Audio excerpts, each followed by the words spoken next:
Welcome to Kenton's videos. Enjoy the video. You start by confirming the earphones support hands-free profile because that determines whether the mic will be exposed. Once done, charge them above 20% and enable Bluetooth on your phone or PC so you avoid disconnects during testing.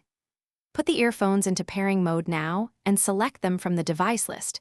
If multiple audio profiles appear, pick the one labeled headset, hands-free, or call. This first step gets the hardware and connection ready so the system can route microphone audio. Next, in your operating system or app settings, set the Bluetooth earphones explicitly as the input device. Otherwise, the computer may keep using the built-in mic. Adjust format to a voice-friendly sample rate, such as 16 kHz and 16-bit when offered, since higher music-focused profiles sometimes disable mic. Make sure to disable exclusive mode or audio enhancements that intercept the stream, because those can mute or reduce mic quality. After changing settings, test with a recording app to confirm the mic channel. Finally, record a short test clip and play it back through the earphones to confirm the mic picks up your voice. This closes the loop between input and output.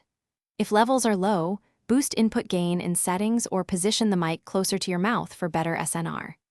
If the earphones aren't detected as a mic, repair them, reboot the host device, and check for firmware or driver updates. Those steps resolve most profile and compatibility issues. One key tip: toggle Bluetooth off and on before deeper troubleshooting. Thanks for watching. Consider subscribing if we helped you.